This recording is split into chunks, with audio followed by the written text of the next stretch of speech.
Well, I'd like to welcome everyone to the 2017 Missoula Historic Preservation Awards ceremony. And if you're a Star Wars fan, may the 4th be with you. But we're not going to show any of that tonight. So, anyway, my name's Jim McDonald. I'm the chair of the Historic Preservation Commission this year, and we'll be sort of master of ceremonies here, putting this all together. What I'd like to do first is tell you about the commission, this Missoula Historic Preservation Commission, especially the people that are on the commission right now. And I think some people couldn't make it tonight, but I think there's several here, but I'll just name off the people that are part of the commission. Steve Adler, right there, yeah. Kathy Bickenhauser, Paul Felicetti, Julie McCarthy McClaverty, I can always, next year. Joshua Perling, yeah. Cheryl Cody, she couldn't make it tonight, so I know she isn't here. Scott Loken, is he here? No. Solomon, Mark, I saw him earlier. Or is he? Oh, there you are. He moved. Okay, very good. I would also like to acknowledge Lavelle Means, who has been acting Historic Preservation Officer for the last few months, and has done a great job in putting this whole thing together. And also Jen Guess, where'd you go? There you are, that helped put all the PowerPoints and things together. It's really been great. I'd also like to thank the Roxy Theater for helping us put this on, and to Crave Catering, who did all the desserts that we're going to delve into after this. So it's going to be great. So.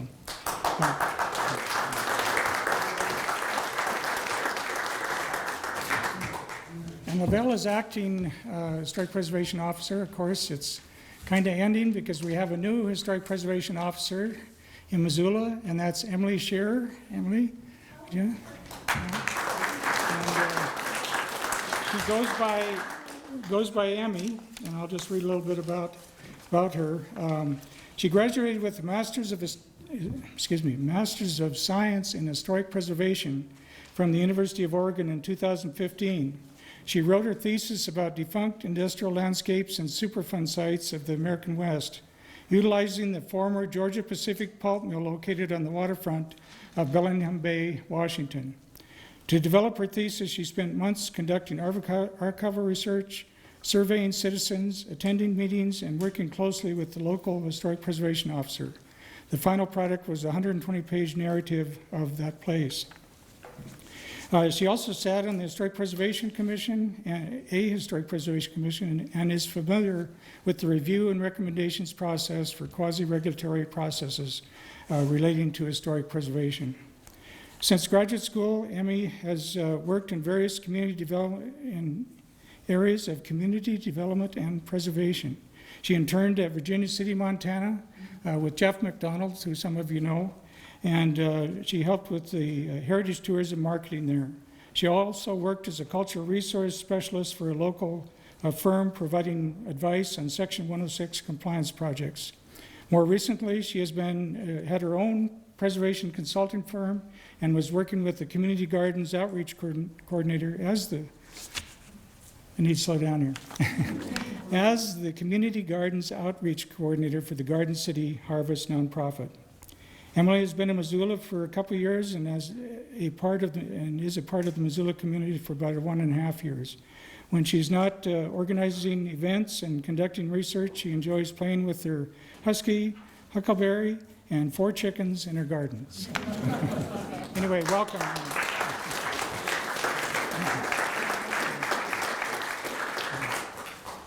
I'd also tonight like to just mention that there are people from Preserve Historic Missoula here.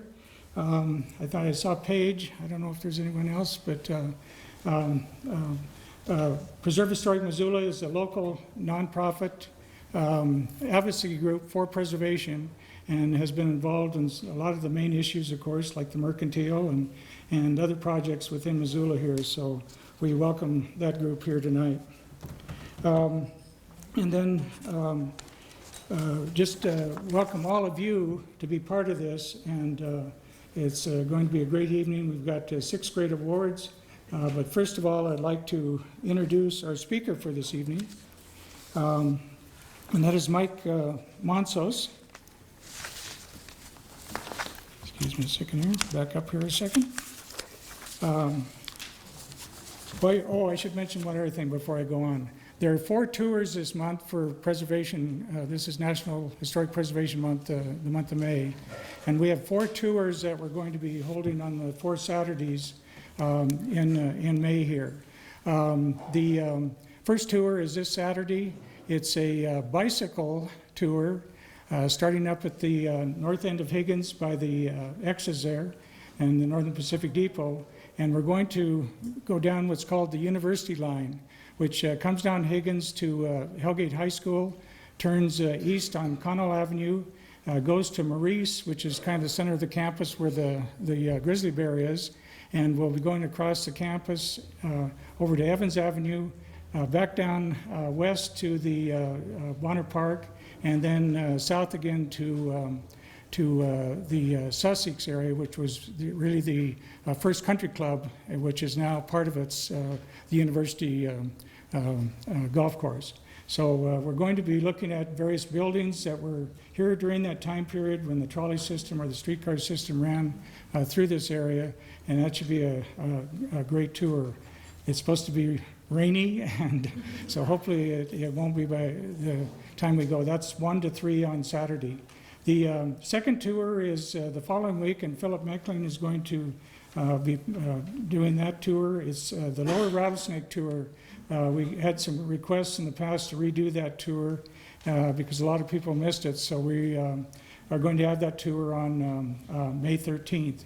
And it'll be start at the entrance to Greeno Park and talk about the Greeno Park, where the old Greeno Mansion used to stand, and then also go through the Lower Rattlesnake historic area, and Phil's going to be doing that. The third tour on the 20th of May from 1 to 3 also is going to be a walking or hiking tour. We're going to start at the entrance to Waterworks Hills just up on Duncan Drive there, and we're going to go across looking at Waterworks Hill, but mainly look down in the city and give you an idea how Missoula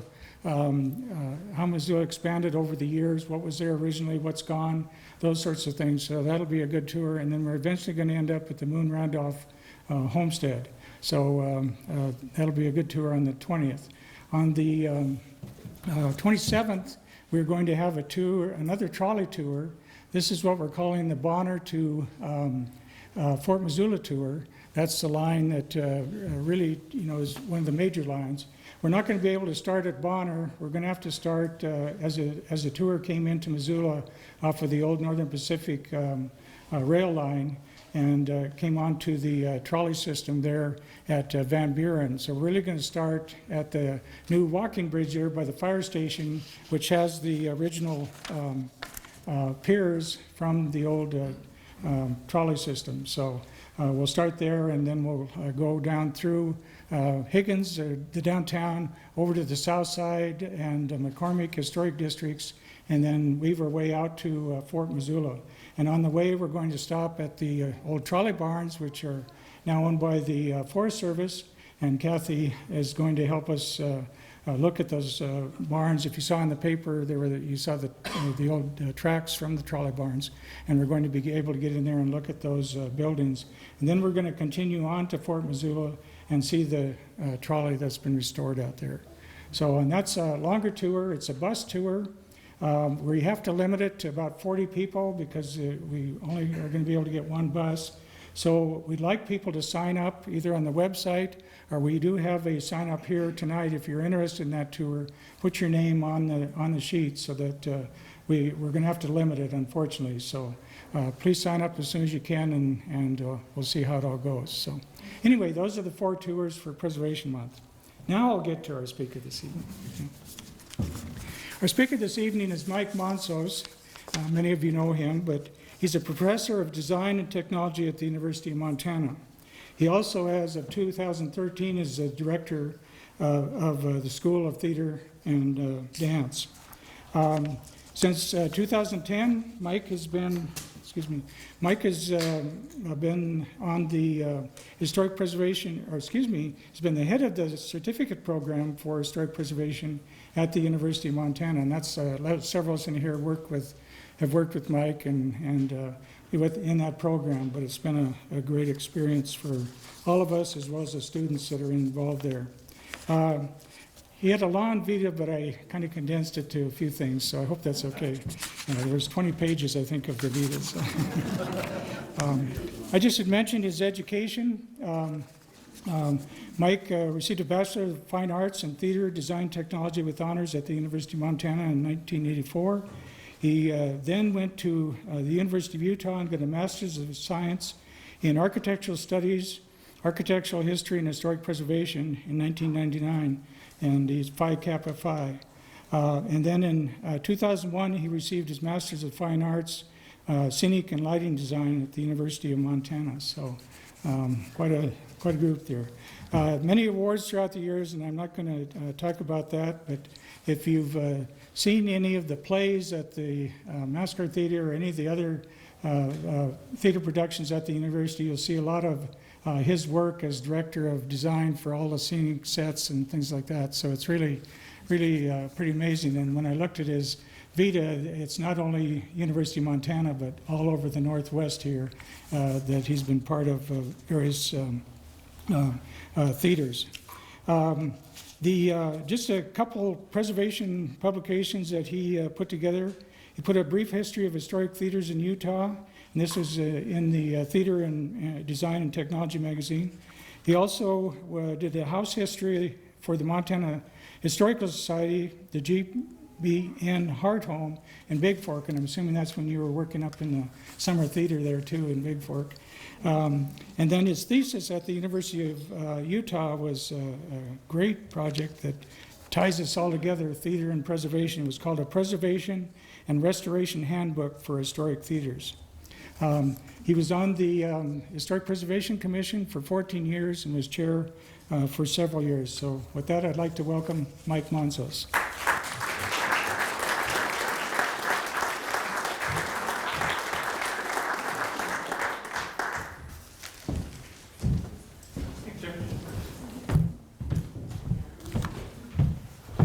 It's always scary to hear those things because I think they're talking about someone else. So when Jim contacted me, said, "Would you be interested in talking?" I said, "Sure.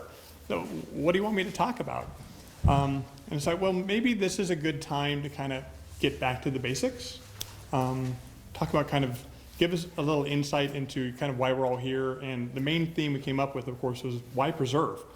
We've got some great projects that you're going to see, and all of those people made decisions. We want to preserve something or restore something or do, and they made that choice. But that question, that why preserve, is kind of the issue that we're going to talk about today.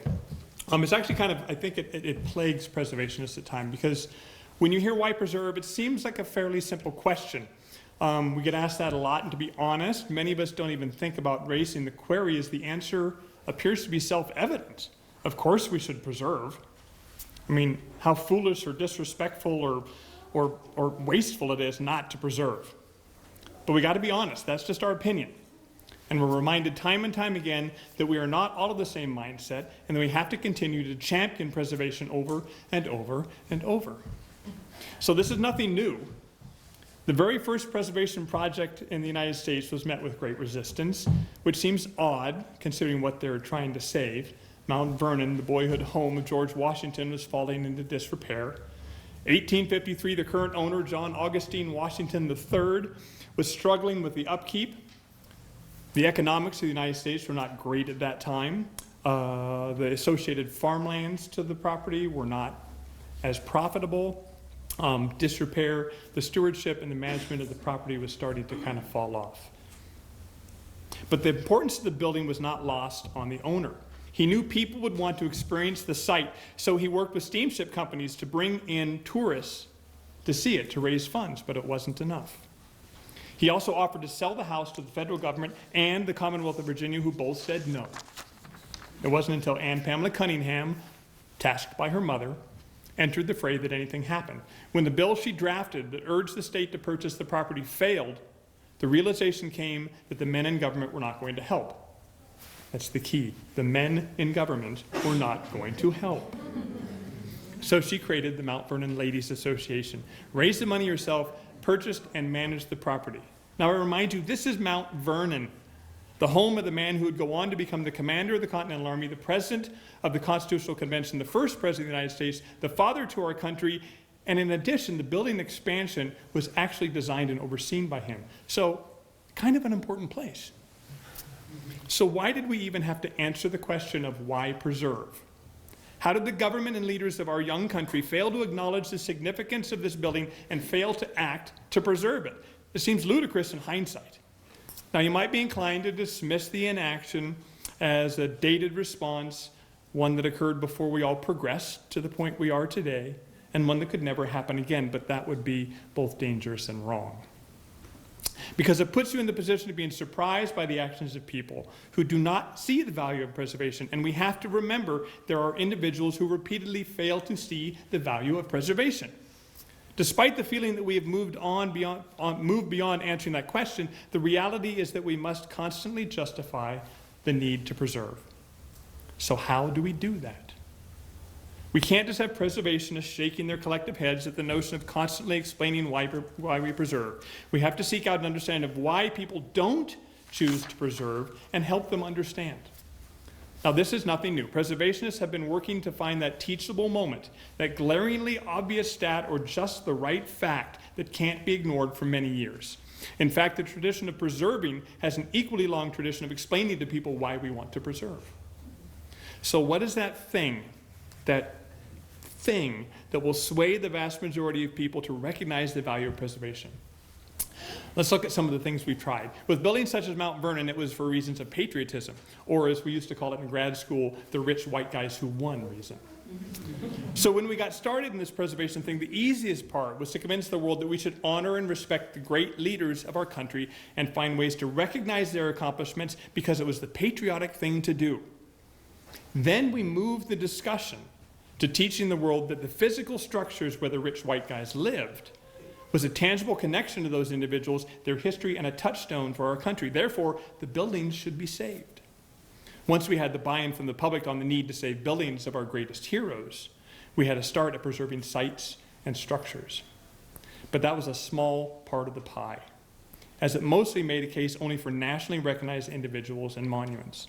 It didn't address preservation as a means to document the history of our people, especially disenfranchised people, and it didn't document our architectural history. It wasn't historic preservation as we know it now, it was more of a kind of museum. Which then begs the question, what do we do once we've preserved every place that claims Washington slept here? The next motivating reason was why we preserved grew out of the discovery of places such as Casa Grande and the cliff dwellings of Mesa Verde. One might think that these incredible and amazing archaeological sites, which are steeped in history and have such potential for education and learning, could easily answer the question of why preserve, right? I mean, the need to save them is obvious. They are incredible sites that document our rich heritage. They are priceless artifacts that must be maintained for study and enjoyment. These sites can be held up as shining examples of why we need to deserve preservation. But in reality, the preservation efforts at these sites were primarily put into place not just because they're crucial to our history, not because they're instrumental to our understanding of the world, but so people wouldn't steal our stuff. It was the pot hunters and artifact hunters that were looting the site that motivated people to change this. So then the establishment of the National Park Service in 1916 comes along, and it helps our preservation efforts, and it was crucial in the stewardship of lands and buildings. Yellowstone Park, Jamestown, the Presidio, countless Civil War battlefields, and many other sites too large for private individuals to manage could now be protected and preserved. But while the Park Service didn't necessarily provide the answer we were looking for in why we preserve it, most certainly established a strong advocacy and presence at the federal level and supplied resources for people to understand preservation. This was incredibly helpful in a big picture kind of way, as policies, grants, and programs that benefit preservation from the federal government would develop through the Park Service. However, it was also clarified the reality that preservation needed to be on a local level in order to succeed. Ideas and requests for these grants and programs and preservation efforts needed to emerge from grassroots organizations. The federal government had their hands full with all the major sites, As we remember, the tendency for recognizing historic structures in the beginning was towards edifices that were significant on a national level. We now needed people familiar with the regional history that could identify what was significant to them. Buildings that we all know about, or should at least, are easy to recognize. Buildings on a local level may be known only to, well, the locals. And therefore, these individuals are now charged with making the case for preservation and for answering that question of why we should preserve. So once again, we're looking for that answer, but now more on a smaller scale. That phrase or piece of information that makes preservation obvious to all, what can we say or do to make them all get it? To understand that which is patently obvious to us, the next idea came in the form of heritage tourism. As defined by the National Trust for Historic Preservation, cultural heritage tourism is traveling to experience the places, artifacts, and activities that authentically represent the stories and people of the past and present. It includes cultural, historic, and natural resources. Perfect. There's really no other way to promote heritage tourism without good preservation.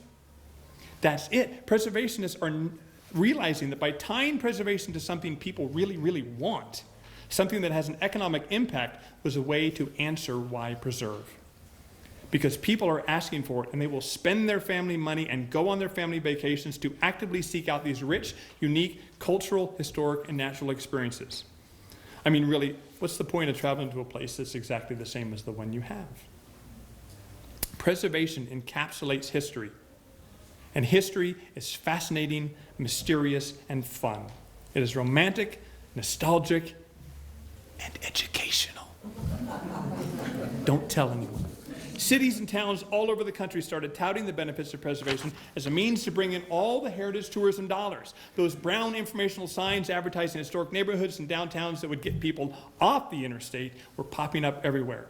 And to a large degree it worked. But it wasn't enough. Because not everyone can claim to be a historic destination, or that pie starts to get cut a little thin. And not every town or place has enough extant historic fabric to market themselves at a heritage site.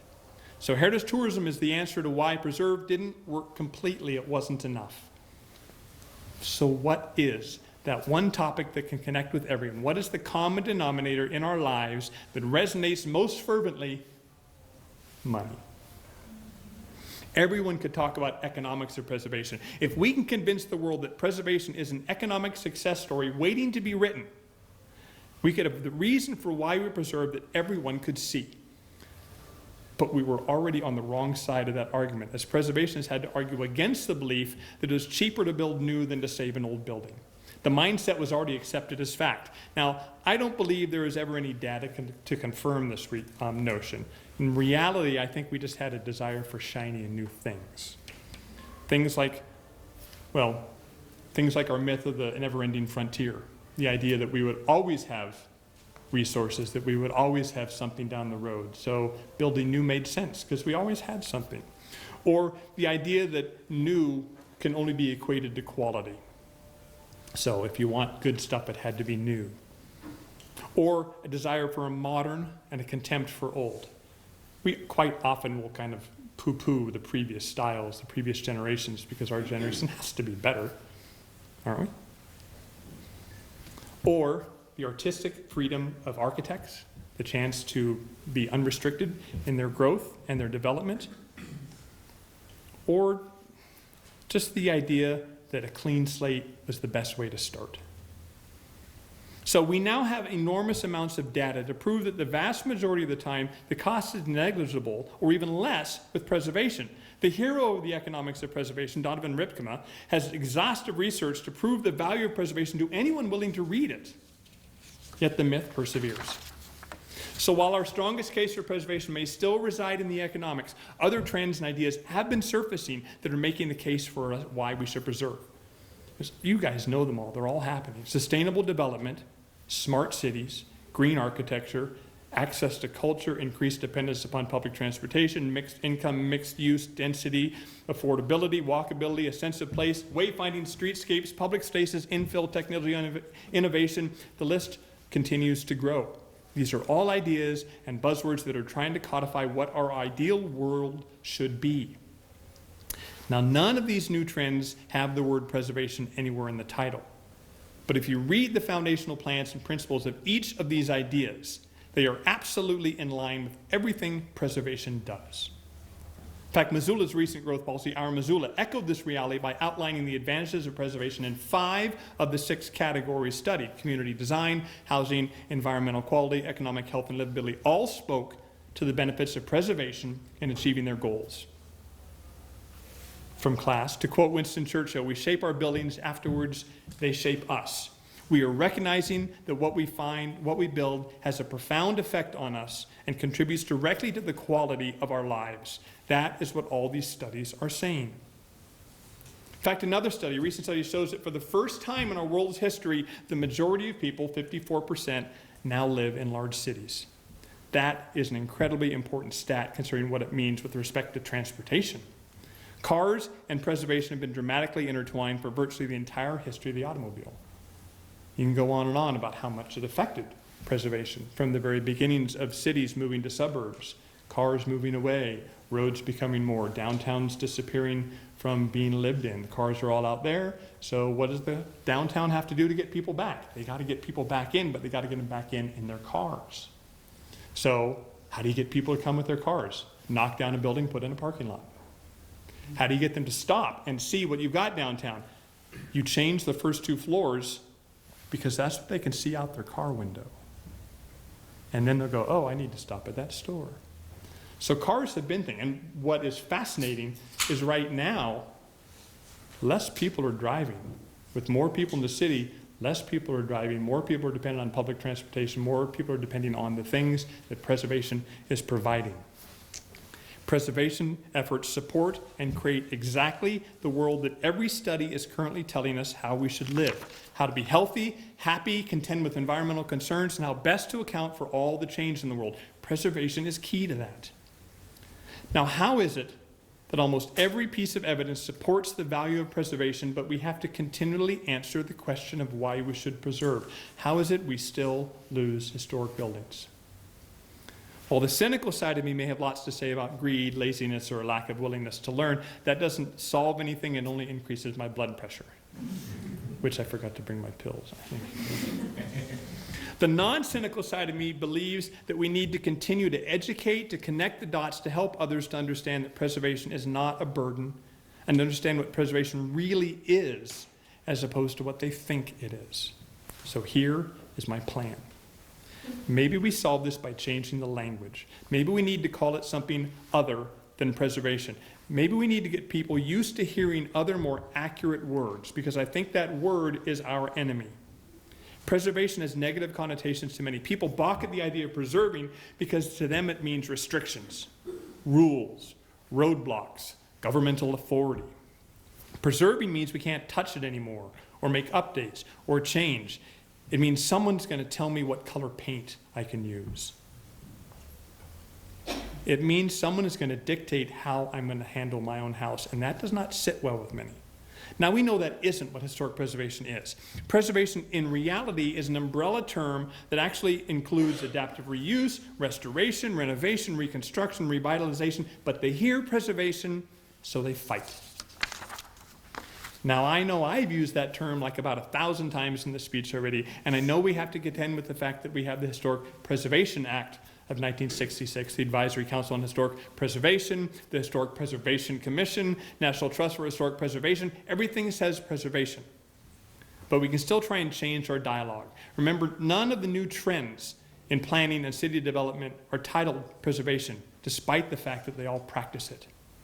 So why do we have to continue to use that term? We should start the change now. We should call projects what they truly are. We need to redefine what preservation means and let everyone know that we're really after is a more livable, economically feasible, healthier, smarter, environmentally sound, and beautiful world that is unique to its own place and celebrates who we are and where we have been. That is what preservation really is. Thanks.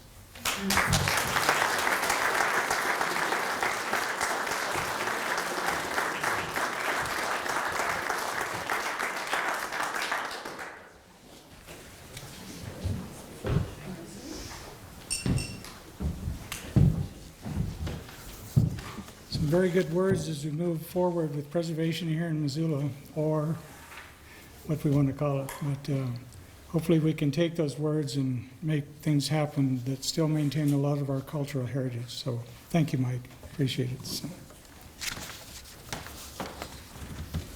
Okay, now for the awards, the fun part of celebrating the people who have done a lot of work for preservation in Missoula, and we're going to honor them tonight. We have 6 awards, and we are going to go through each of those, and I'm asking people to come up. I know a few people are going to be coming up, and as well as other people that may be part of the different organizations. Please, everybody come up onto the stage. After this is all over, MCAT is videoing this tonight, and we'd like to have people go talk with, and I forgot your first name? Mary, okay. Mary, and talk about your projects with her. We'd like to get as much of that as recorded as we could, so if we could do that, that'd be great. See if I can operate this. Okay. We have different categories, and the first category tonight is Public and Private Organizations Most Compatible Edition, and that project is the St. Patrick's House.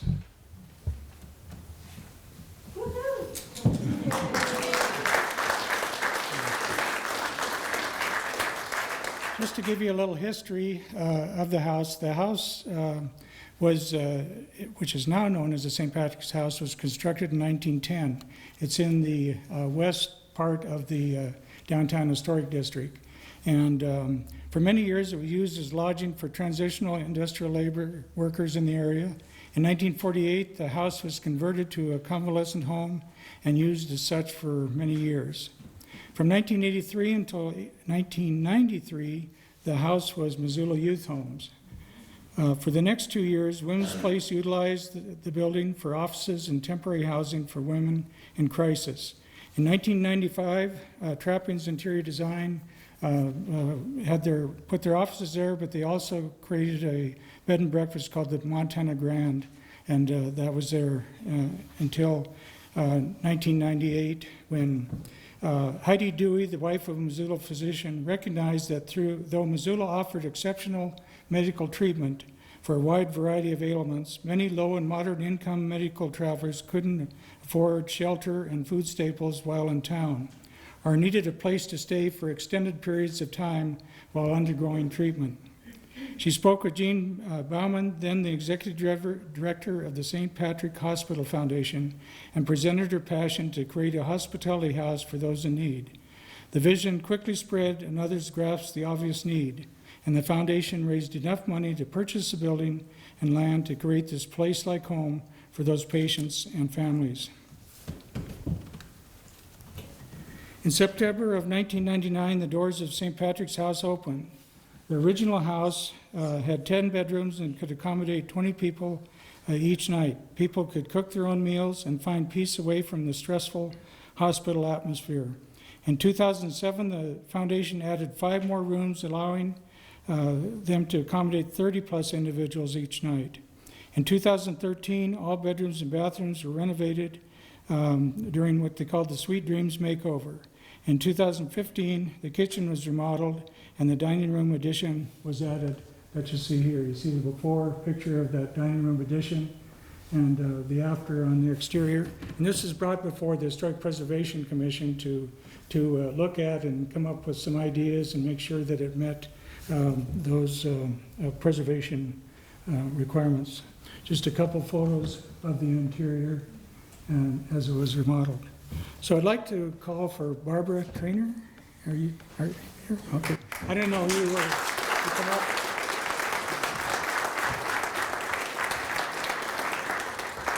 And after ready, come on in. Oh. I don't want to trip over my gown.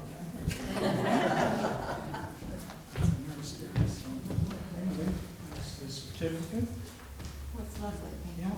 And is there any other foundation members here? There are.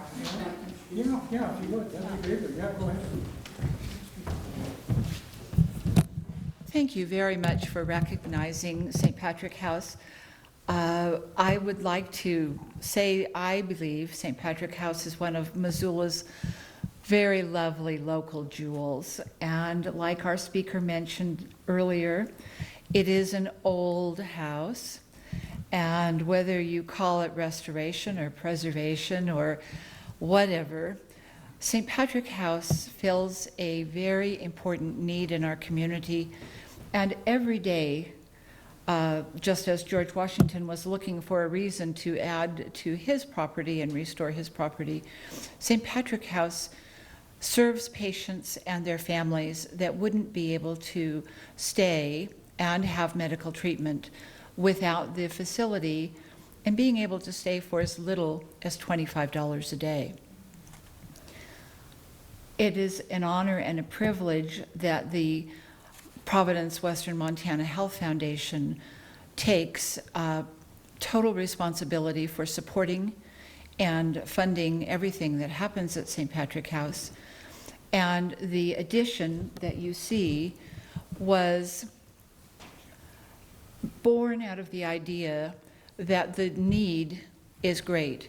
And when you have 15 to 30 people trying to work in one small old kitchen close to 100 years old, it gets kind of crowded when not only are they preparing food, but they're visiting with each other, they're counseling with each other, they're supporting each other in their times of loss and grief.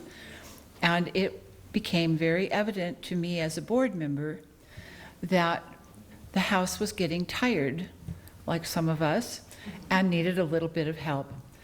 And so this project was a very happy collaboration between the foundation and CTA architects, most especially Randy. And Randy, you're here. Would you wave your hand or please come up and join me?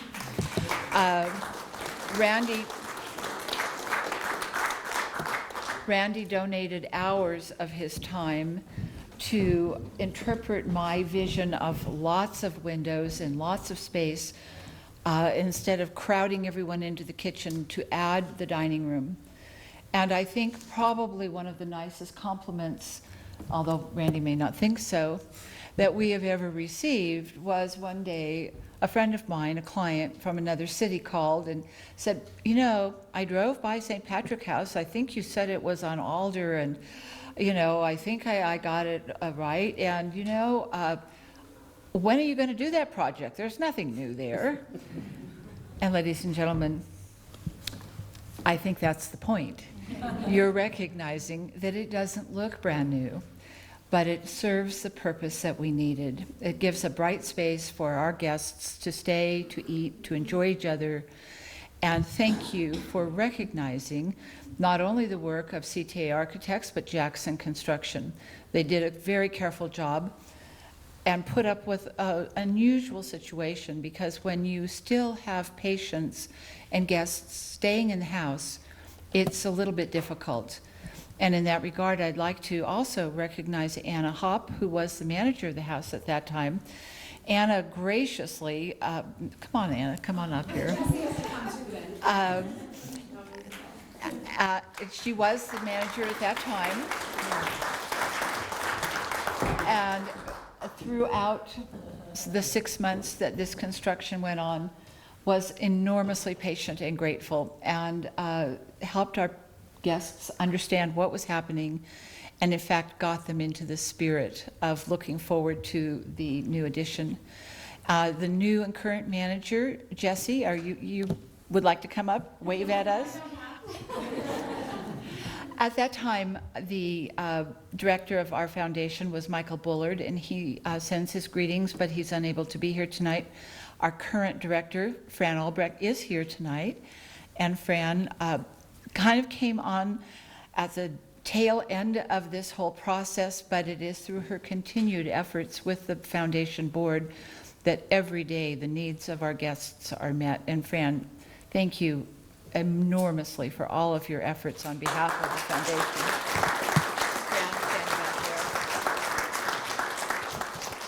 So the moral of the story is that old things are worth preserving or restoring or rehabbing, or whatever you call it.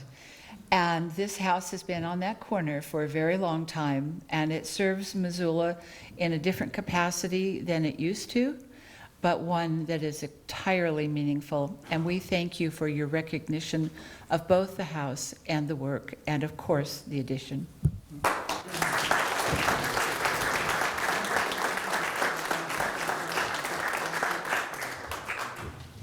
Thank you very much.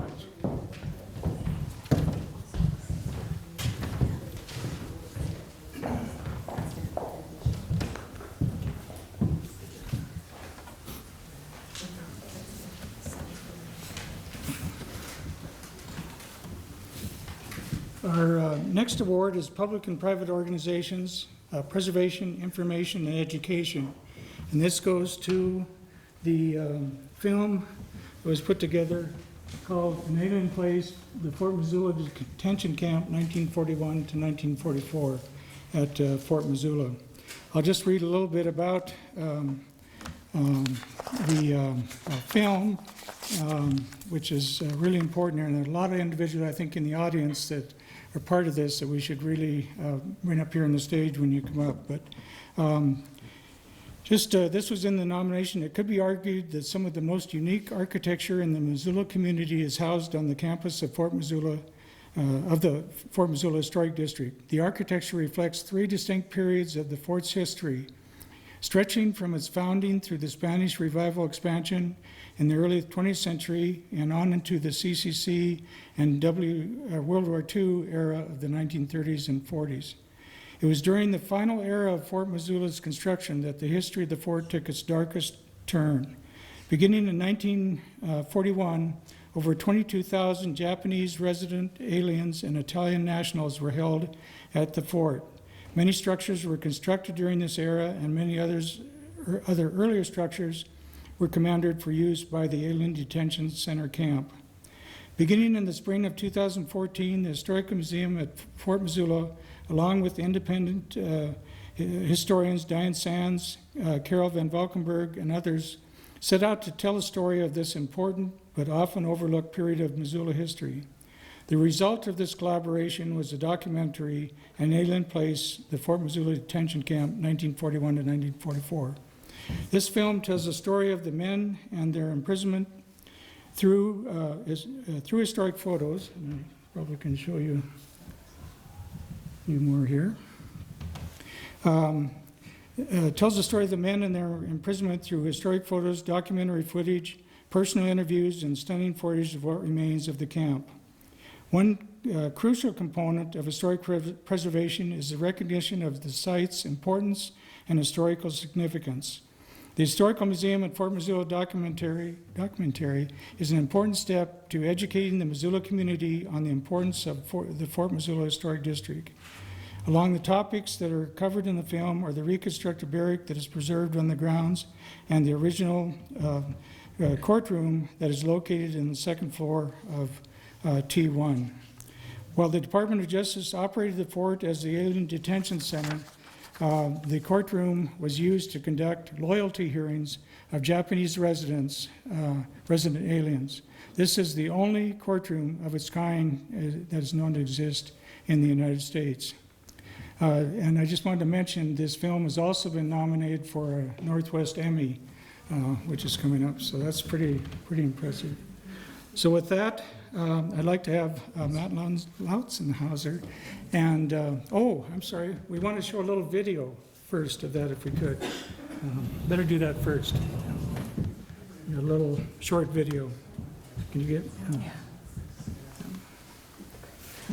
The Historical Museum at Fort Missoula would like you to join with them in the preservation and presentation of an important piece of American history. The telling of the story is significant because it creates a picture of the human rights atmosphere during the World War II era. At that time, President Roosevelt issued proclamations that would greatly change the lives of persons of Italian, Japanese, and German descent. And Fort Missoula would be charged with an unlikely assignment. Fort Missoula had been selected in the early 1930s by FDR to be one of the regional centers for the Civilian Conservation Corps. So a lot of men worked here, the barracks, the infrastructure was here, so that when you turn from the CCC period to the war period, we have everything here. So it became very easy to turn this from a CCC camp into an internment camp. The Italians came here because most of them had been working on merchant ships that were stranded in United States ports when the war broke out in Europe. Britain wouldn't allow those ships to go back to their home countries, and so they were stranded in these ports for quite a long time until finally, on the orders of their governments, they started to sabotage the ships because they were afraid that the United States would take over the ships and give them to Britain in the Lend-Lease program. So after the sabotage began, the United States rounded up those crews, and about 1,000 of them ended up going to Fort Missoula. Many of them were not unhappy to be here. They really had maybe not an idyllic life because they were separated from family, but they had a routine, they were well fed, they had jobs, but they also had a lot of recreation. And most of them were really very happy to be housed at Fort Missoula. We cannot complain about the camp of Fort Missoula. It was one of the best camp, more than any other camp, both the north and south. They called it Bella Vista. Big life, beautiful view. Security was not very tight. They were allowed to work out in the fields, the sugar beet fields, the Forest Service, downtown. It wasn't a bad situation. And for the Italians, some of them actually even stayed after the war, or came back after the war. The Germans were here very briefly and then sent away. Because all of our records up until a couple of years ago, we didn't even know the Germans were here. Our story had been, no Germans. And we're finding that they were, so we're trying to find out. That's one of the things we're looking for. Now, immediately following the declaration of war with Japan, about 650 to 1,000 Japanese men were seized. And they were brought here and investigated individually by the Justice Department. The Japanese were the most influential Japanese in the United States. They were all aliens because they were prevented by law from becoming American citizens. So they were Japanese nationals, but they had become particularly accomplished in all sorts of areas of their lives. But the government believed that because they were so influential, that should there be any kind of sabotage, that these men would be able to influence the rest of the Japanese community to commit acts of sabotage. There are a lot of the support buildings that are still here at Fort Missoula, including the administration building, including the old barracks buildings, Officers Row. You have a lot of the post hospital, the post bakery, the post fire department. The internment camp headquarters building is absolutely unique in the country. There aren't any others that date from this time period that had this position in the country. It was here that the Italians were first brought in 1941, and beginning in late 1941 and early 42, this is where the Japanese men were interned and actually investigated. The Historical Museum at Fort Missoula needs this building for several reasons.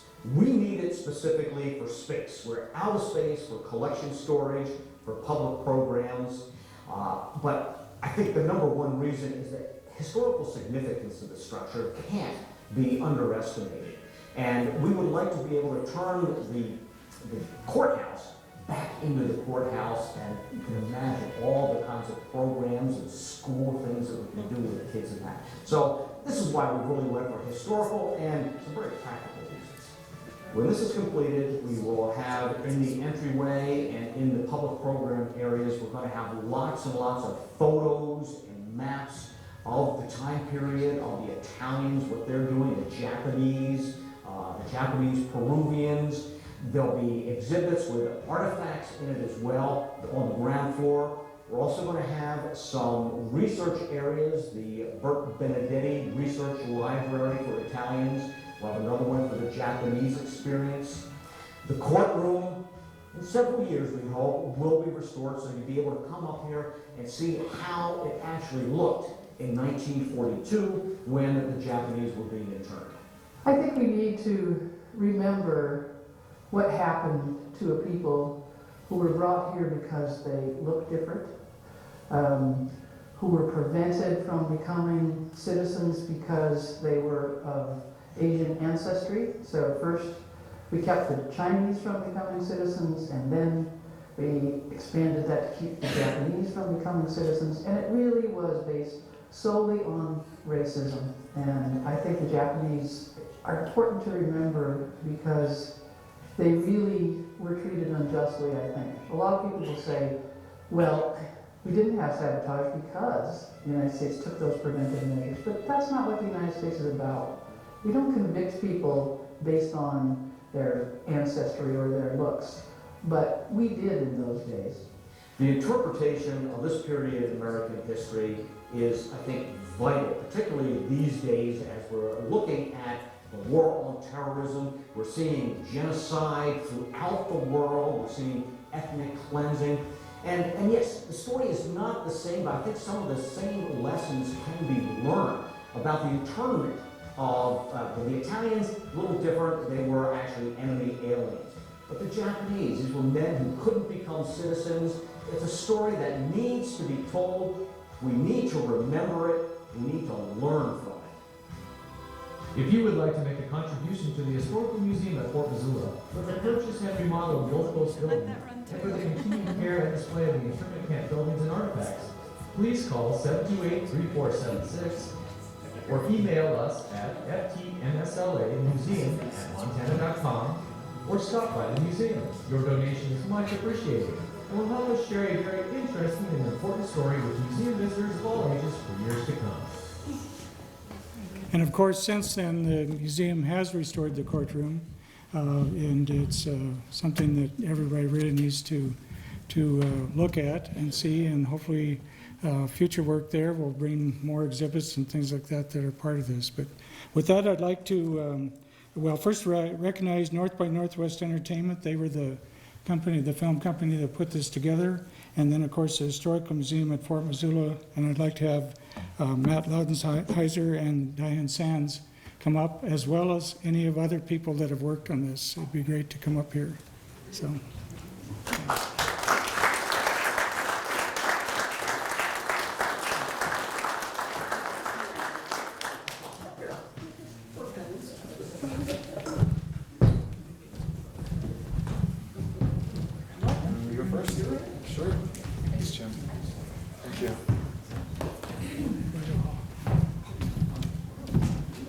Okay, I want to start off by saying that was really interesting.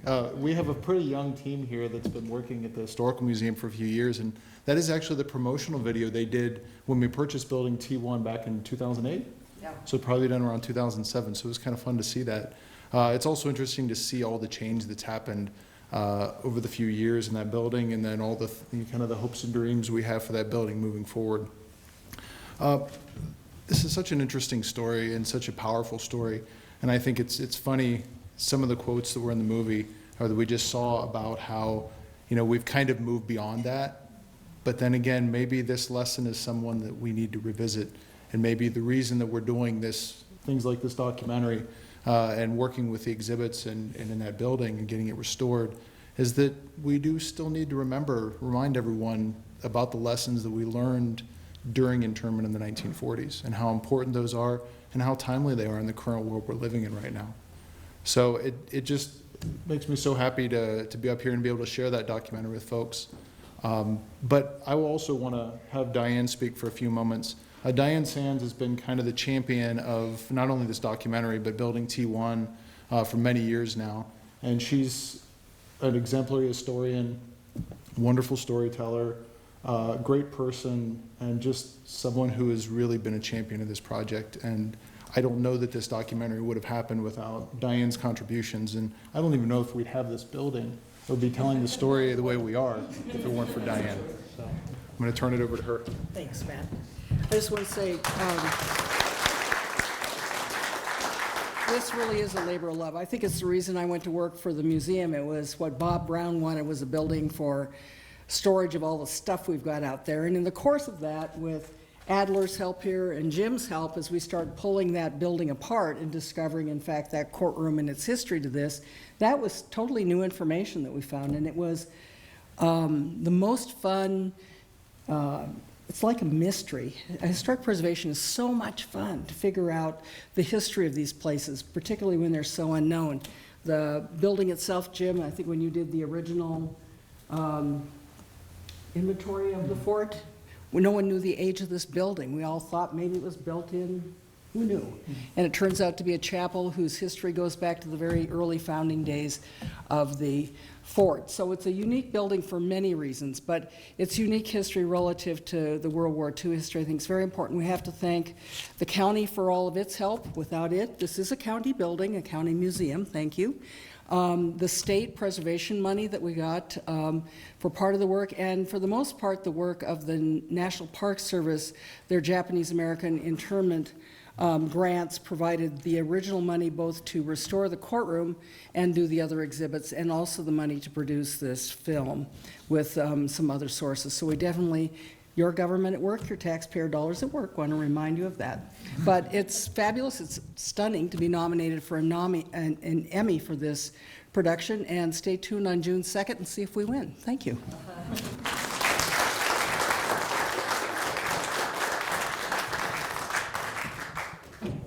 Just do. Okay.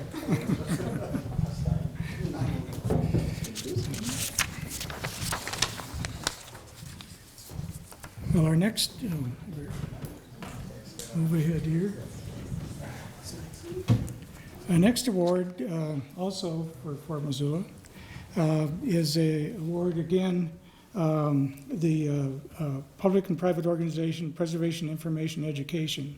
And this award goes to The Place We Live, the history of Missoula's neighborhoods that the museum did this last year. And I'll just read a few things from that. On July 4th, 2015, the Historical Museum at Fort Missoula dedicated a new exhibit titled The Place We Live. The exhibit explores the personal side of how Missoula's neighborhoods developed over time and features both historic and contemporary photos of homes and neighborhoods. To complement the photos, the Historical Museum included a number of relevant objects from the permanent collection. Emphasis is placed on the prominent architectural styles that developed in each neighborhood and also the people who first called these areas home. Extensive research was done into who settled in the neighborhoods, and many individual biographies are used to tell a story. This research relied on curator Nicole Webb's ability to piece together each neighborhood's unique history. Utilizing the Historic Museum's research files, the University of Montana's Mansfield Library, and early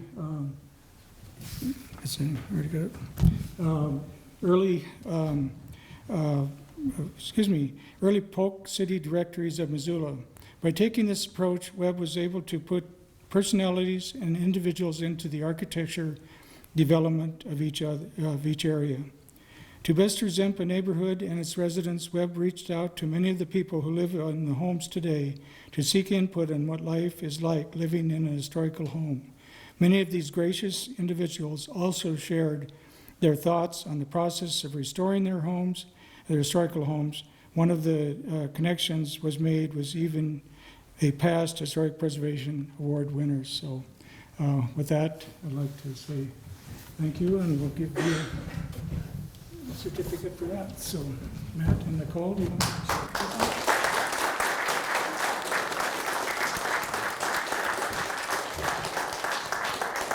So I promise to be quick, because you've already heard from me once today.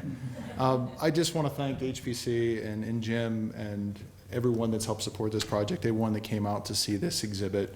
I'm very fortunate that I work with a wonderful, wonderful team at the Historical Museum. And one of those folks, and one of those ones that makes my job a lot easier, is Nicole Webb, our curator. Nicole not only cares for our 40,000 objects in our collection, she comes up with new and fresh ideas for amazing exhibits. What, 3 or 4 bigger exhibits a year? So she's very busy, as you can imagine. But I'd like to ask her to say a few words just about the neighborhoods exhibit, but it was a really wonderful job done by her. is actually a little ironic. Thanks to Facebook memories, I was reminded just 3 years ago, I was your mic at this event. I was your keynote speaker talking about our upcoming exhibit that celebrated 150 years of Missoula history. And it was actually at that event that I got the idea for this exhibit. So I really need to thank you guys, because you practically gave me this award. Being at that event, I saw the energy and the passion that these local families had to preserve their homes, and local businesses to update and reno and whatever we want to call it these days, places that then could become public and for Missoulians. And that's really what gave me the idea for this exhibit. For those of you who didn't see it, I'm sorry it's not up anymore. I still have it, so if you want to travel it somewhere, more than happy to bring it somewhere. It featured each of Missoula's very unique and diverse neighborhoods. Each neighborhood had about 10 or 12 different houses that were featured, so we're talking over 80 houses in this exhibit. And then each neighborhood, we featured different types of architecture, everything from Victorian to ranch houses, and really just tried to give an idea, or give visitors an idea that it's not just fancy houses in Missoula, that these everyday four squares and ranches are just important to preserve as well. I want to thank the staff as well. They spent hours and hours with me in my office proofreading how many times I used home or house, and we had to come up with as many terms as we could for that. I also need to thank my fiance. We probably spent a month's worth of Sundays driving around photographing houses, potentially some of your houses. We dodged people as they backed out of their driveways and ran up real fast. We even did the good old camera over the fence and just hoped for the best that we were actually getting the house. We were not arrested. We got a lot of weird looks, but we did it, so thank you. And again, just thank you for this. Thank you for making all of these preservation projects important and bringing them to the forefront. And I definitely have ideas for more exhibits in the future that I'm really excited about. So hopefully you'll hear from us again.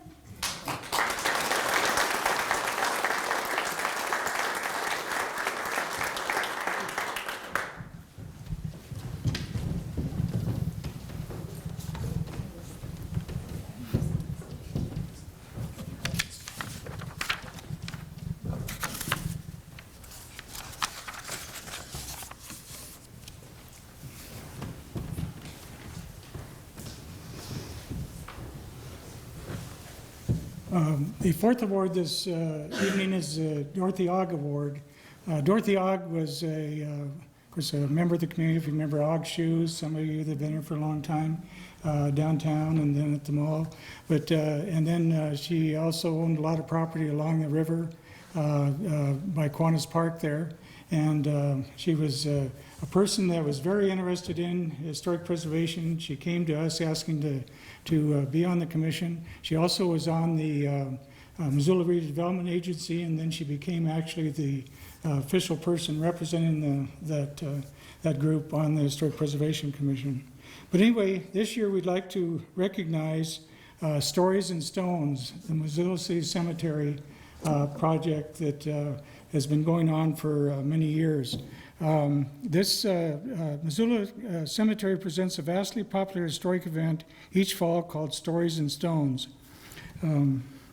Guess I should change it here.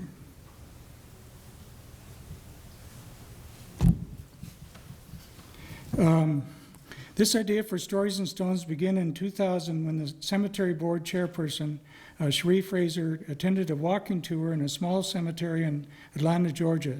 The Missoula Cemetery Board of Trustees and cemetery staff presented the first historical tour of Missoula Cemetery, Stories and Stones, in 2001.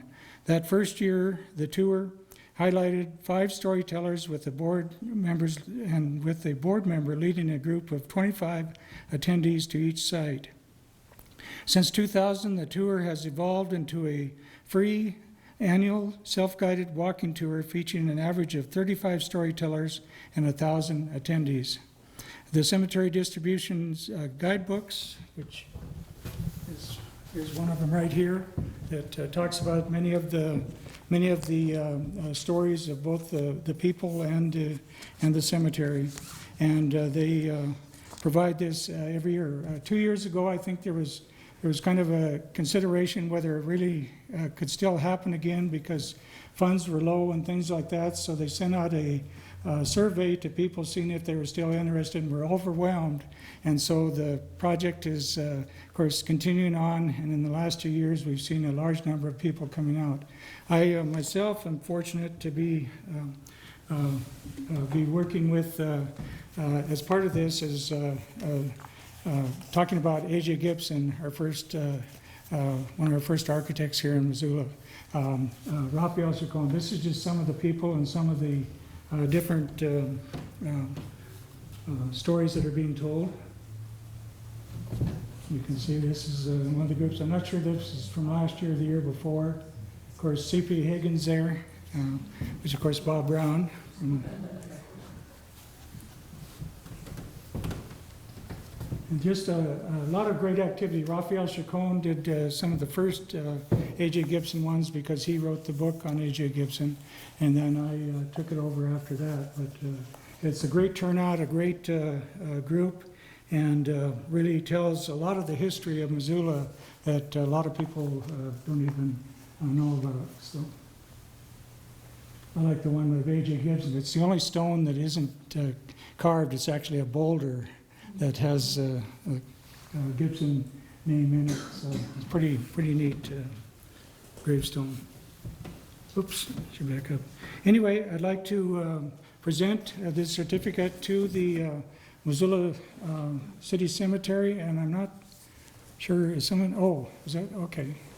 And are there board members here too from the board?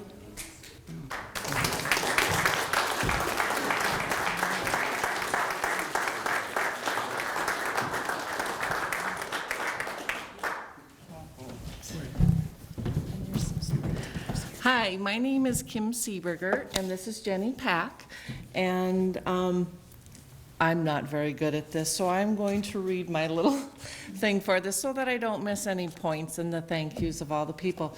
We do have a number of storytellers out in the audience if they want to come up and join us.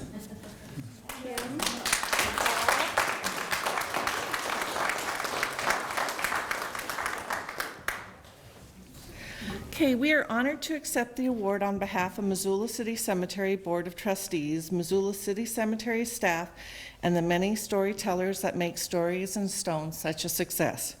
This tour is a collective effort and could not happen without the dedication and hard work of everyone involved.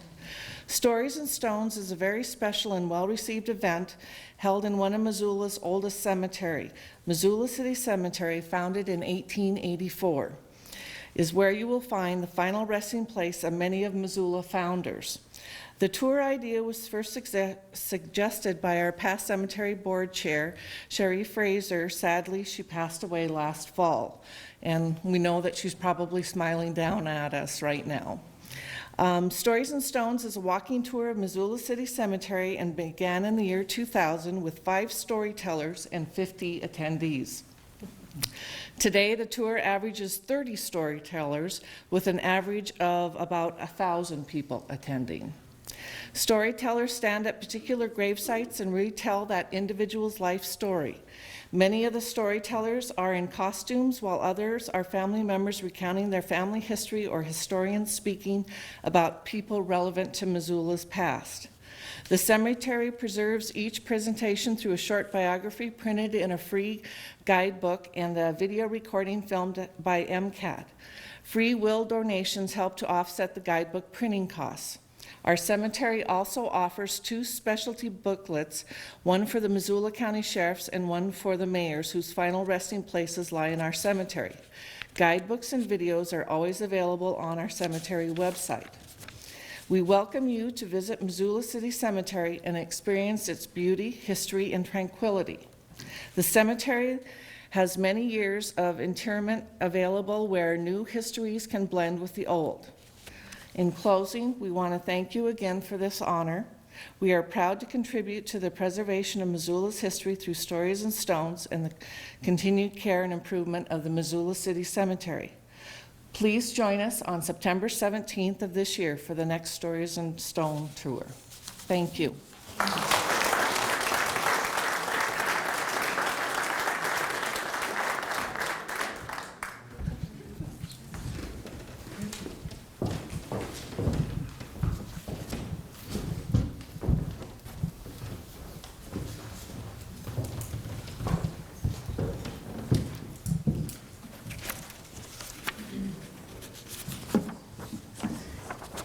Well, thank you, and it's a fun project, and I've had a great time just talking to people out there. The only problem is I do A.J. Gibson, then I never hear any of the other stories, so that's, so, anyway. Our next award is the Centennial Award, and this year we're honoring the Paxson Paintings in the Missoula County Courthouse. When the courthouse was opened in 1910, designed by local architect A.J. Gibson, Missoulians admired the neoclassical style, grace, and symmetry, but were not pleased with the interior stock decoration scheme and allegorical depictions. From articles in the Missoulian, the Missoula Women's Club rallied public support for a new artwork in the building, and with that work be given to local artist Edgar Samuel Paxson. In 1912, the county commissioners engaged Paxson to paint 8 murals to be displayed in the courthouse south entry, the main entrance to the courthouse. The murals were installed on June 25, 1914, followed by a public gathering in November the same year that included 1,000 guests honoring the artist. Edgar Paxson is best known for many of the paintings that we see across the state. Custer's Last Stand, which he finished in 1899, and on view at the Buffalo Center of the West in Cody, Wyoming. In 2012, the In 2012, the 8 paintings he installed in the courthouse in 1914 were removed due to the renovation of the courthouse. And the ongoing work that is still going on. The paintings were reinstalled in 2016 in custom wood frames with museum quality LED lighting. And I don't know if some of you remember, in 2014, the Missoula Art Museum also had a show of the 8 paintings, as well as 2 additional paintings that they found under the original 8 paintings. And I have to back up here a little bit. In 1981, Lud Broman, who was the county commissioner at that time, called me, and we got involved with the Missoula Art Museum because there was a lot of damage occurring to the paintings, which were painted actually on the plaster of the building. And so we were able to bring in a conservator from New York City who actually removed the paint from the plaster, reapplied it to canvas, and then put it on aluminum frames. And that work was done in the early 1980s. When he did that, he found 2 other paintings underneath the 8 that we saw originally. So those 2 are also going to be, are displayed in the north end of the courthouse in the stairway there. So it's kind of interesting. We're not sure, the museum through Ted Hughes, who did a lot of the research and history, they're not sure if those paintings were Paxson's. At that time, canvas was, or paint, and artists would paint over other paintings in order to, just save on materials or even on canvas. But anyway, these paintings were actually on the plaster. So that was pretty neat. So with that, I'd like to recognize the county, Missoula County. I think Dave and Jean are here for the work that's done. Also, there were several other groups. I don't know if everyone is here, but A&E Architects, which we're doing, and Paul Felicetti, of course, is the project manager. Jackson Contractor Group, Burnage Frame and Molding, Amanda Paints, and the Missoula Art Museum were involved in taking down these paintings, getting them stored, getting them reframed, and putting them back up again. So congratulations.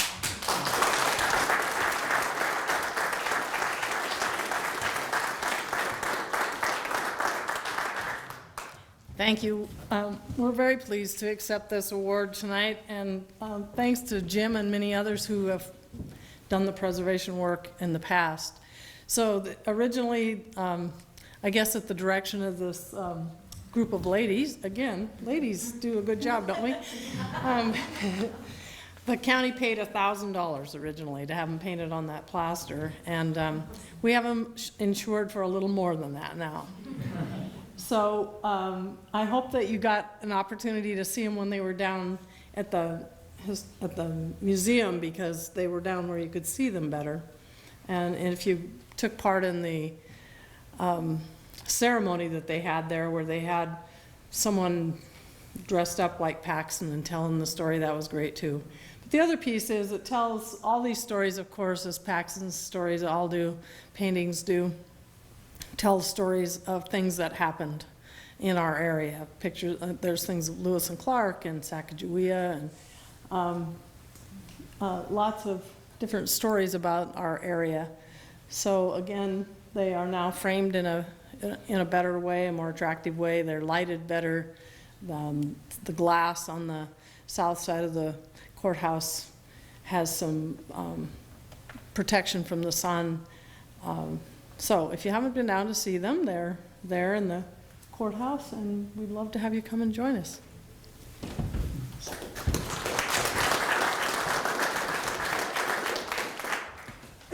Is there anyone out here who participated in either the preservation and conservation work on the Paxson paintings or the restoration of the courthouse? Philip. Okay, thanks for your work, Philip. And Paul, okay. Yeah, lots of folks had a hand in this, and I thank you all for your work. Some of you have heard me tell this little story in the past in other contexts, but I think it's apropos here. Over in Fort Benton, Montana, if you've ever been over there, on the side of the elementary school, there's a sign that says, "Industry is useless without culture." This sign dates back to, I think, the 30s, to the WPA era, Fort Benton, Montana, of all places. And I think that really speaks volumes to what we're looking at here. The courthouse in and of itself is an edifice that might be seen as bespeaking industry or a civic institution, but it really is hollow without culture.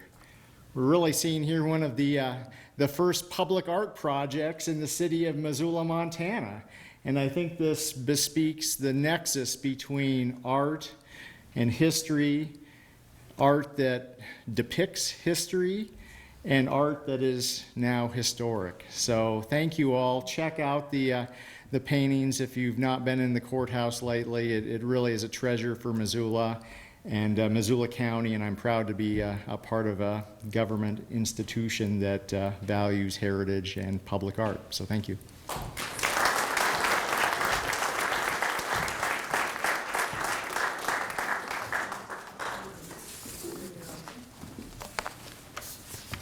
I should just mention the 8 paintings. I'll just tell you what they are. Early transportation, the arrival of Father Ravalli at Fort Owen in 1845, the Corps Discovery Camp on Traveler's Rest, a Montana Roundup, the Salish and Buffalo Country, Lewis's detachment crosses the Clark Fork River in July 3rd, 1806, and Chief Charlotte leading the Salish from the Bitterroot Home for the Flathead Reservation in 1891, and then the last one, signing of the 1855 Hellgate Treaty at Council Grove. So a lot of great history here just in these paintings. So. Now for a very special award. That person was nominated by the Historic Preservation Commission, and I'd like Kathy Bickenhauser to come up to read some thoughts she put together.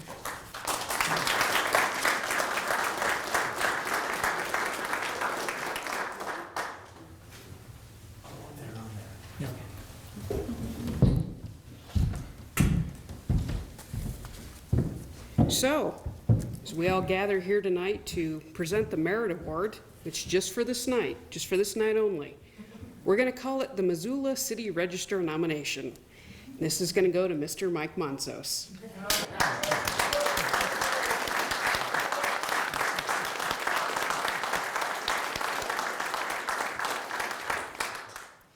Mike, you are receiving this award due to your outstanding local significance in the field of historic preservation. You've been determined eligible under all 4 of the criteria. So you are eligible under Criterion A, events that have made a significant contribution to the patterns of Missoula. The most important is that Mike could probably take Frank Lloyd Wright in a Greek-style wrestling match, just in case. Then there's also your habit of still struggling to learn the finer points of playing racquetball without hitting your partner. And we have Criterion B. Mike has a significantly entertaining past. We understand that he's always had a big dog around, as the sheepdog he grew up with was the only thing to keep him corralled, and this is from his sister. Mike spent a lot of time with our 110-pound Old English sheepdog, Sherlock. In addition to riding in the back seat of the back deck of the station wagon with the dog, if Mike sat in the back seat, the dog would drool on his head. So riding in the back was preferable. Mike and Sherlock spent hours playing herd the flock. Mike would start running and Sherlock would bound after him. Once Sherlock caught up, he'd curl his paw around Mike's leg and yank it out from underneath him. Sherlock would then sit on him, apparently waiting for a passing shepherd to come collect the sheep he herded. My parents had approximately 1 million pictures of Sherlock sitting on their son. The game did come in handy once when there were some bratty kids hanging on the clothesline in the backyard. When Mike asked them to stop pulling down the clothesline and they refused, he quietly walked to the back door, called the dog, and said, "Go get him, Sherlock." When the kids tore off, Sherlock thought it was a game of herd the flock and raced after them. I have to say they never came back to our yard ever again. Mike has continued to always have a large dog hanging around. My theory is that's in case those boys ever work up the nerve to come back again. Let's see. What many people don't know is that Mike went to college originally to become a forester. Obviously, he discovered that the best use of trees is to run them through power equipment and turn them into buildings. Mike's personal architecture, Criterion C, embodies some very distinctive characteristics. His roof sheathing is supposed to be a full head of blonde hair, but photographic evidence shows changes over the years from blonde to brunette to black. Please note that when Mike had black sheathing, as Petruchio in The Tempest, he looked much like a black-topped Q-tip. Mike's attic space, sadly, has become a repository for supposedly funny puns and jokes. May the dust gather on those finally. For many years, in his younger days, Mike was much more the back alley chicken coop building type, short and really kind of annoying. However, about 40 years ago, he began reaching Homo erectus status as he grew into the large skyscraper type. Mike does still retain the whole taller than thou ethos, which I'm well aware of, which does adhere to the modern tendency to be in defiance of gravity. Mike's personal cladding has ranged from some really nice stripy pants with an ascot to various costumes, and you can always tell who it is from the skyscraper architecture, to clothing, or to sawdust-covered clothing. Although it was kind of difficult to prove there was any clothing underneath all that sawdust, but we'll just take that on faith. And finally, under Criterion D, Mike is likely to continue to yield information important to Missoula, his students, his family, and the field of preservation. We are honoring him due to his amazing and outstanding work on the Missoula Preservation Commission, the teaching of many very interesting and very useful preservation classes, mentoring his students, and his extensive preservation research, especially that which focused on historic theaters and especially on Missoula's past. Thank you, Mike. We really appreciate it.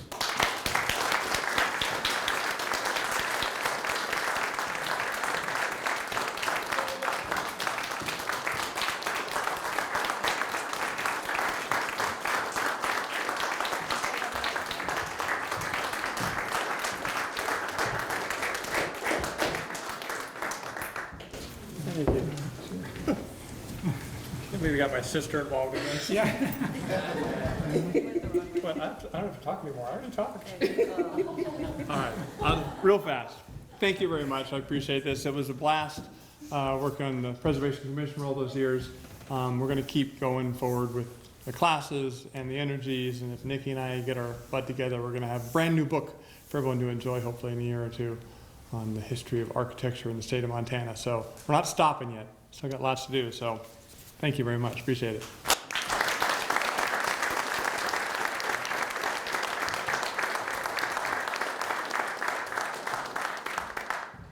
Great.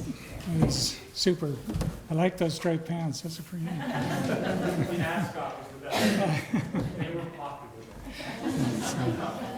Well, thank you all for coming. This was the final award. Appreciate all that you all do in the community and especially in preservation. And we want to thank you for being part of this evening. Stick around. We'd ask the award winners to talk with Mary from MCAT. We'd like to get some comments on film if we could. And we have a lot of drinks and dessert back there, so let's celebrate for a little while here. Thank you.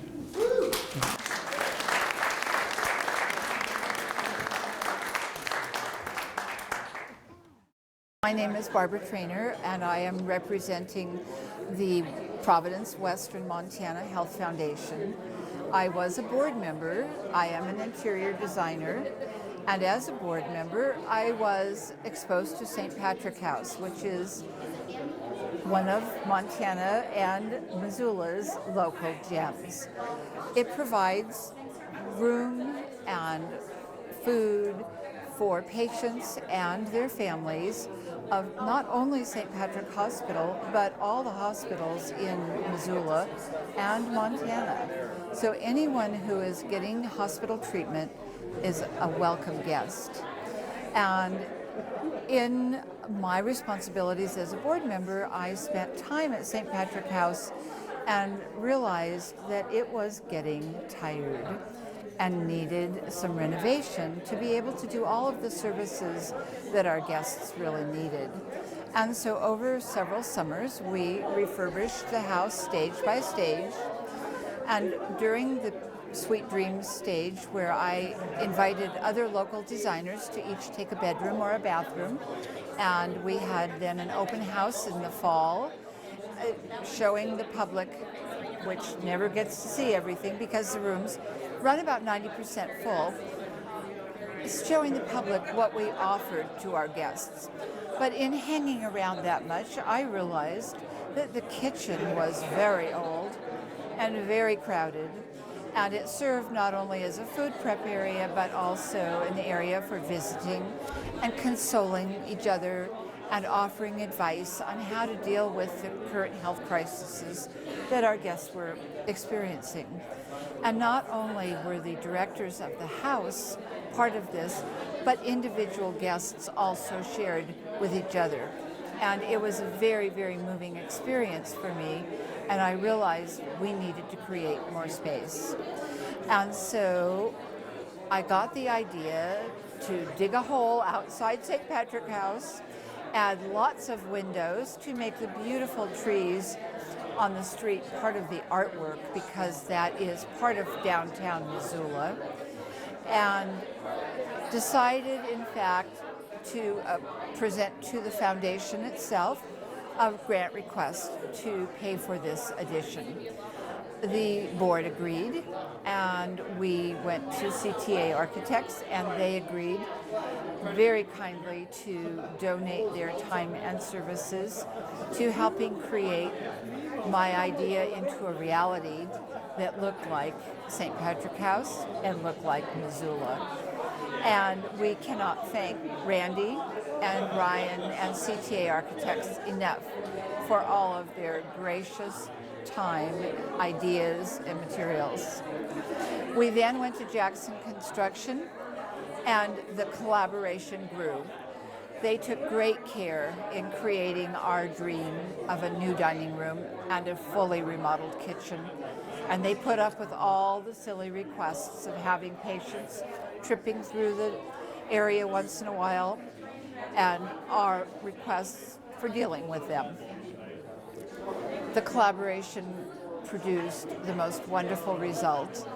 And as they showed tonight, the pictures are so symbiotic, really. The addition does not show up as new. It goes with the existing house, which has been there 100 years and is part of Missoula.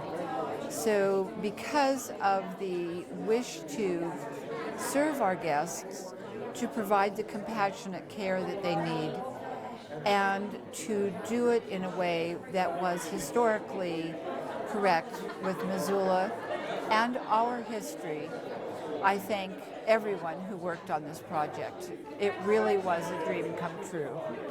Thank you. I have to say that we experienced very few lows. It was a beautiful experience. It was fun. It was exciting. I think the hardest thing was having guests on site. When you have 30 guests in a home where you have closed the kitchen and you're digging a hole outside and you have jackhammers and all kinds of things going on, if you could do it without people in residence, it would be easier. But I will give credit to all of our guests. They were generous, they were excited. Many come back over time for various treatments. They looked forward to the end result. And I would say that was both a high and a low. The end result definitely is the high. It is a wonderful space. It is used every single day. And it means something to every guest who sits in that dining room, makes their food in the new kitchen, and recovers from their surgeries or their chemo or whatever they're there for, and their families as well. This addition was my third idea. When I suggested digging a hole, no one fell in the ground. I loved working on Sweet Dreams. I loved doing the initial project, which was the parlor and the entry hall and the front porch, which by simply refurbishing the front porch, we essentially added another room to the house. I would be very happy to do it again. I totally believe in the mission. I have loved sharing with the patients who are guests, and it's very fun to see any project from your idea to completion. So yes, absolutely, I would do it again. So my project was an exhibit that we had at the museum titled The Place We Live, and it was a history of Missoula's neighborhoods. So we looked at every single one of Missoula's neighborhoods, the very diverse culture and history and people that created that specific place.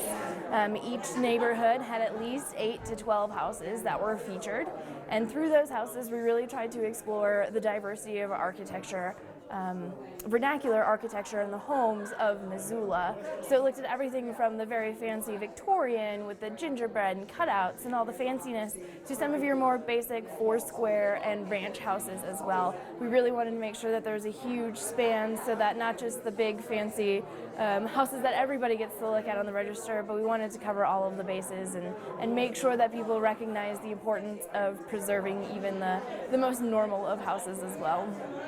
Certainly, I think one of the most challenging things was there wasn't a book to go to. You know, this exhibit, I didn't have that one great resource to go to.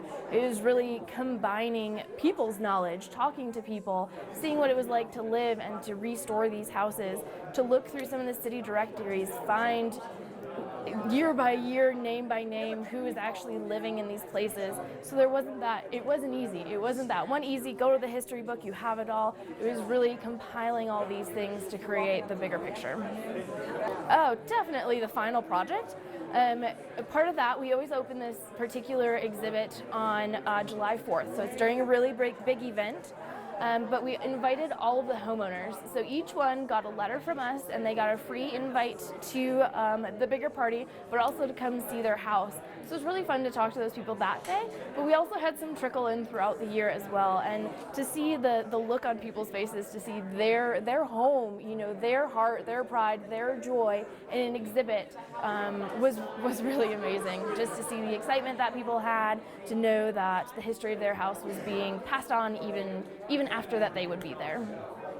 I think my biggest advice would be don't ever stop looking. You know, there's always that one more page to turn, that one more year in city directories to look at, and you never know if that's where your gem is going to be. So there always has to be a stopping point. There always has to be, you know, a final project you have to kind of in some ways give up at some point. But to really put your heart into it, to really look at all of the resources that are available to you, talk to all these wonderful people that have a passion for what you're doing, and just really try to exhaust this endless pile of information that we have here in Missoula. In the exhibit, each house listed as many homeowners that I could find, from the very first person who built it to all the, you know, no-name Missoulians that potentially nobody knows, but now they do, because we know that they lived in that house. And I can say it was worth every single city directory page to find those names and to make a house a home in the exhibit, to make it personal. So I guess that would be my advice. Just keep on going, don't give up, and to look at all the resources that Missoula has to offer. I'm Matt Lotzenhauser. I'm the Executive Director at the Historical Museum at Fort Missoula. At the Historical Museum, we're so blessed because we have so many wonderful stories that we're able to tell as a museum, as an organization, whether it be local Missoula County history, the forest products industry, or the subject of our documentary, which is the 2,200 men that were interned at Fort Missoula during World War II. We had roughly 1,200 Italians and 1,000 Japanese men. The Italians were predominantly young men, merchant seamen, who had been kind of caught at the wrong place at the wrong time. They were on ships in the Panama Canal. They were working in the United States as resident aliens at the time the war broke out. And so essentially, the last thing the United States wanted to do was allow all these able-bodied young men to go back to Italy and fight against the United States allies in 1941. So what they did was they impounded the ships, and they brought these young men, and after their 90-day visas ran out, they brought them to Fort Missoula. So we had roughly the 1,200 Italians. Our Japanese men were a little different than that. They were all resident aliens, so living in the United States, but because of the way the laws were written at the time, they weren't capable of becoming U.S. citizens. So essentially, after Pearl Harbor broke out, not being U.S. citizens, they lacked a lot of basic rights. And so they were able to be scooped up immediately after the bombing of Pearl Harbor, despite the fact that there was no evidence that they'd done anything wrong, and just because simply of their nationality, be sent to Fort Missoula and be held for essentially a period of time, many of them for the duration of the war. The documentary we did started back in 2014. We received some funding from the Japanese American Confinement Sites Grant Program through the National Park Service, and that helped us to offset the cost of producing the documentary. We work with a wonderful production company in North by Northwest, and we sought to tell through documentary footage, through original photos, through contemporary video, and through the work of two outstanding historians, Diane Sands and Carol von Valkenburg, to tell the story of those 2,200 men I mentioned just briefly earlier. And we're really pleased with the results of it. The documentary is now shown. We debuted it at the Roxy Theater. It's now being shown pretty regularly on Montana PBS, and just recently we were nominated for a Northwest Emmy Award for the documentary, so we've been really pleased with the outcome and with the public's response to it. One of the things with discussing internment is that it can be a sensitive issue, and it can be a controversial issue at times. So we really took great care in writing the script for the documentary, as well as revising that script. I think back, of course, when they came out, they filled a lot of the historians' thoughts, and they filmed a lot of footage and used a lot of documentary and original footage of people that had been held at the camp, giving interviews and things that had been used prior in newscasts and documentaries. But what we really worked to polish and to craft was the narration of the video, and really trying to make sure that the language we were using was correct and was, properly told that story. The other thing I think that a lot of folks that do find the internment and this question of a documentary kind of divisive or difficult, I think one of the problems we have is that there's a view that we're trying to project guilt on people of the past. And I think the important thing we're trying to say with a documentary like this is it's not about projecting guilt. It's about acknowledging that something that was done wasn't correct and assuring that future generations won't make these same mistakes again. So I think in dealing a little bit with that was one of the challenges we had.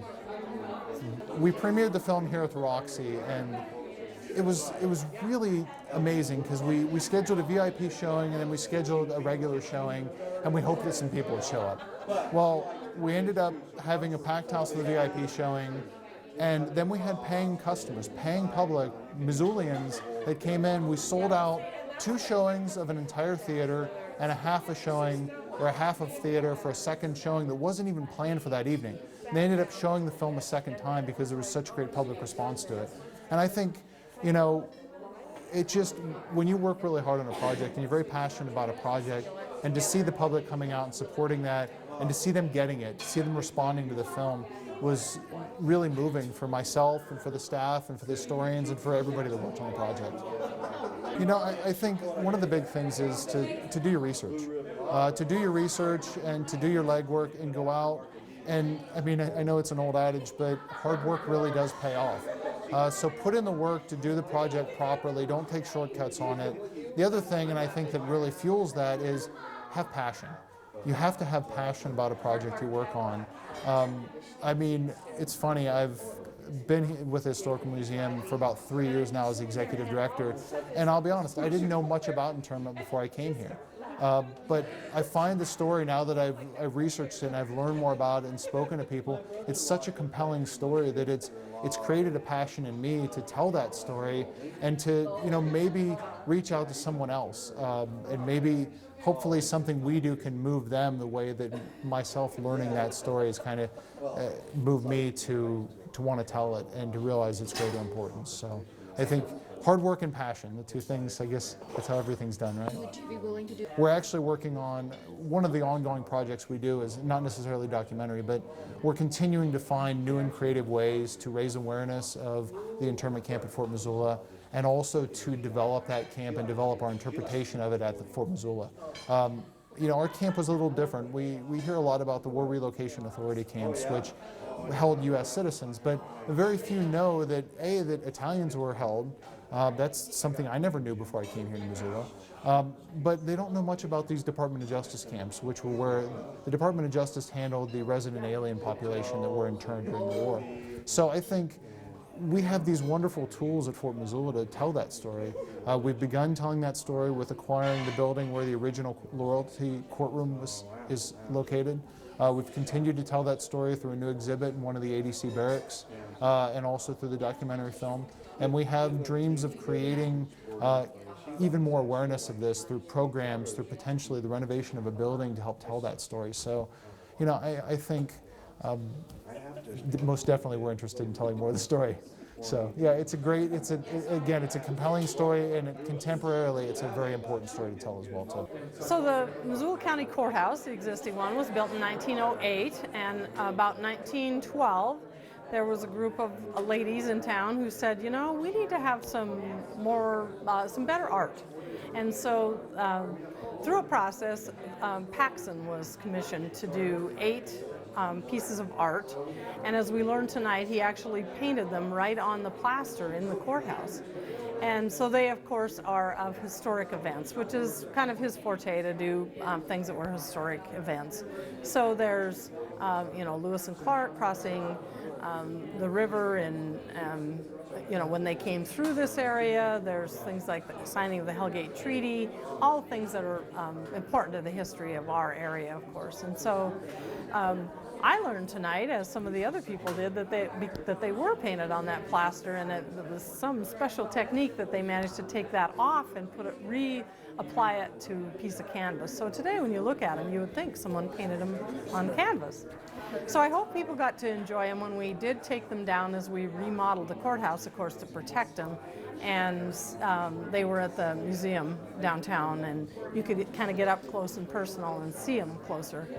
But so what we did, the paintings didn't need to be restored at this time, but we did frame them with more appropriate frames, and of course now they have better lighting, and they've been hung again in the courthouse by the front door, so on the south side of the building, and they're protected. The glass, of course, we've put some sunlight protection on the glass, but they're beautiful.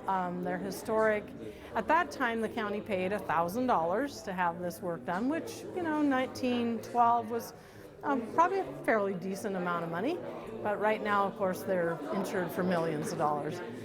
And we're really proud to be the home to those paintings, and we hope that people enjoy them. We know that people often bring, their out-of-town guests to see them. But some people in Missoula don't even realize they're there, so come and see them. Probably just the fact that they, the construction workers were scared to death that they might damage them as they took them down and put them up. So that was probably the most unique. And then they did make sure that they brought in someone to make sure they were being hung, that in case, we do have earthquakes in Montana, that in case there was an earthquake, that those paintings would be safe. But we did have the Jackson Construction said that their workers were, really, that was the scariest part of the whole project, was putting them back up. So just making sure that they were all protected and, climate controlled and stuff while they were down. So now they're back up, and of course there were a couple paintings that were hidden behind those original paintings that are now hung in another spot in the courthouse. So you can even see them. We aren't positive that they were done by Paxson, but they were done at that time period, of course. I think probably the most rewarding thing was having them in the museum downtown and having folks be able to get up close and personal. And then they actually hired someone to impersonate Paxson and tell us more about the stories. So that was a great few days that they did that, and just to have them there so people could get up close and see them. So that was really a rewarding thing. And now maybe people will go back and see them when they're hanging in their place that they belong. They'll enjoy that more. I think probably the key is to make sure that you're consulting with experts as to how things should be done. How should it be preserved? What would the best frame be? And then how to handle them all. So, don't attempt it without some advice from experts, I guess. My name is Kim Seeberger, and I am the chairman of the Board of Trustees for the Missoula City Cemetery, and our project was Stories in Stones. Well, it's where Missoula City Cemetery was established in 1884, and we have a lot of neat and important founders of Missoula area that are buried there. And so this is an opportunity for Missoula and the outskirts to find out some history of what occurred back then and the struggles and the challenges that they faced. Well, one of the problems is weather. We were doing it in October, and you can never depend on the weather, whether it's going to be snowy, rainy, nice out, or that. Last year, we did move it to September in hopes that we would have better weather. And so I think that in that move, people were still expecting it to be in October. And so we might have had a little bit less in attendance than what we normally would have had, but in hopes that this year doing it in September again, that people will be now on that schedule with us, and the attendance will continue to grow with that. The other challenge is this last year, I remember that there were a couple of storytellers that one was sick and one couldn't make it for some other reason. And people come up, I was working the registration desk, and people would come up and go, "Where is this one at? I want to go hear them. I've heard that they're really good to listen." And they weren't there, and so the story wasn't being told. And so people missed that, but we didn't have stand-ins to cover for them. And so, that's just a challenge that you have to deal with. These are all volunteers that take their time to tell the past history, and so we just did the best we could with the group that we had. We had added on, I think, 4 new storytellers last year from what we had before. And it's neat seeing the families coming with their little kids and that, and they get excited about it. And we usually try to ask them as they're leaving, you know, well, what was your favorite one? What did you like? And that, and just hearing the enthusiasm and excitement. I guess I would have them put down the, you know, what they feel is working and what they feel that they're sort of stumped at, and find some resources, network. Whether it's network within the community or network with other states that might have a project of that sort going on, and just pick their brains, find out what they did in these situations or how they handled, you know, things that they're a little bit stumped on, and get as much feedback of what worked, what didn't work. You know, what would they do to improve their program from what they've done in the past, and just networking is huge. Wonderful. Well, actually, that's very, very helpful advice, so thank you on that. And hopefully, you'll be able to continue this great deal